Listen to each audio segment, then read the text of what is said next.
Kızımın gəlinlik donu ilə bağlı nişanlısı, onun ata və anası evimdə dava-dalaş saldılar. Doğru Xəbər Azərbaycan bildirir ki, bu sözləri Teleqrafa bir neçə gün öncə yaşadığı evdə meyidi tapılan 19 yaşlı Ləman Məmmədlinin atası Murad Bayramov söyləyib. Onun sözlərinə görə mətbuatda və sosial şəbəkələrdə yazılanlar həqiqəti əks etdirmir. Güya aralarındakı yaş fərqinə görə qızım Ləman razı olmayıb, etiraz edib. Tamamilə yanlış fikirlərdir.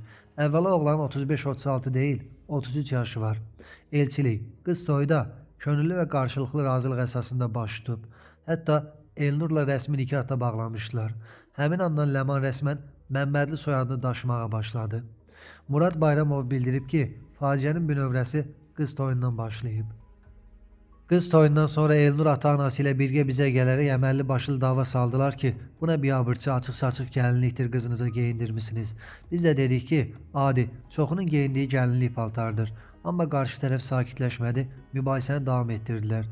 Sonraki gündə mübahisə davam etdi. Yanlış ailə ilə qohum olduğumuzun fərqinə vardıq, amma artıq gec idi.